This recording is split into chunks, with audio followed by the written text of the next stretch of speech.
or investors won't meet the IRS criteria. So the S corporation, they're perhaps the most viable for businesses that are organized by one or a small number of individuals. In addition to other tax-saving benefits, the S corporations have been used to reduce owner-manager employment taxes. So instead of paying a compensation in the form of a salary, owner-managers paid themselves in the form of a dividend to avoid payroll taxes. So that's a wonderful way also of preparing for retirement in the event you decide to become an entrepreneur. A sole proprietor is the same as a contractor. A sole proprietorship is a business structure owned by one person, or sometimes a person and their spouse, that isn't registered with the state as a corporation or an LLC, which is a limited liability company. Sole proprietorships are very easy to set up and require very little legal work outside of obtaining a business license. The one corporation that we did not discuss would be the nonprofit corporation. Nonprofit corporations generally take more time and are set up based upon the public or community benefit. A public or community benefit is something that you have seen where there is a need. For example, if there are children who attend LA Unified School District or any school district, or there are young children who their parents don't have enough money for breakfast, you can form a nonprofit corporation to feed young children between the ages of 3 and 7 years old so that they are able to maintain a level of attention when they're in class. So forming a nonprofit means that you would get 5 people who, of course, are going to be with you from the beginning to the end until your structure has been complete. These 5 people are able to do research and produce what's needed for the company by means of fundraising, helping with the taxes, making and creating flyers, producing documents. And nonprofits are such a fun way to get started if you've retired. So you're helping people. In addition, you're helping yourself because you give back to your neighbors.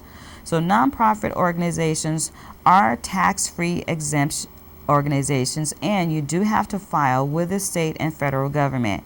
Also, with a nonprofit organization, you must seek legal counsel because you want to be certain that you meet all of the state requirements when forming this structure.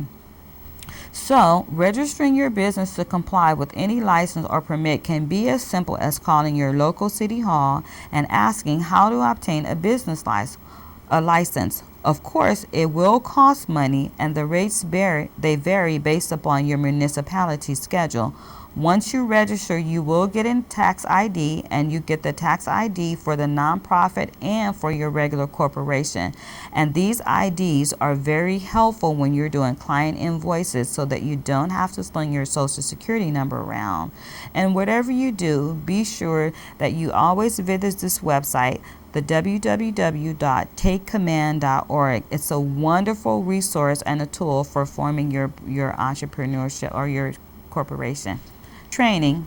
Whenever you decide to take training, if it's for a small business, for home health assistance, if you want to go to training for IT or to do some small or part-time work, or just to learn before you decide to re-enter the workforce, always consider training that is low cost or no cost. Most of the LA Unified School Districts, Inglewood Unified School Districts, and Downey, West Los Angeles, they offer training classes that are very low cost. Training classes can be from $40 to $100, and you can go to school for 6 months at a time for one small registration fee. There is an agency in the city of Long Beach that offers home care by the United Way for free. The free certified nursing assistance program is located at the Goodwill at 800 West Pacific Coast Highway And you can register and obtain additional information by calling 562-435-3411 at extension 277. Because funds are based upon the persons who register first, every year you must call to get registered in the free training programs and the low to no cost training programs. So every school district and every city has adult training programs, and they are sometimes offered through extended educational programs, the regional occupational programs, which are ROP, and the basic adult school programs.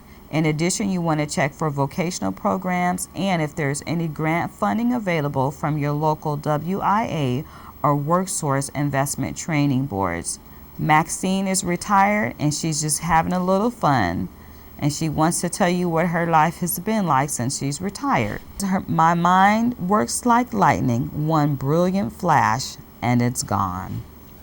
It used to be only death and taxes were inevitable. Now, of course, there's shipping and handling too. A husband is someone who, after taking the trash out, gives the impression that he just cleaned the whole house. My next house will have no kitchen, just vending machines and a large trash can.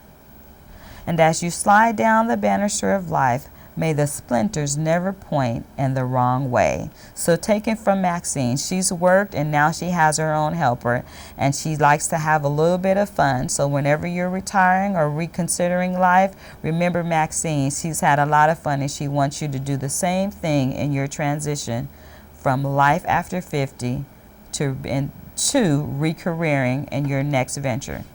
So this ends the second series of discovering the right job for you. Thank you all for coming. Mm-hmm.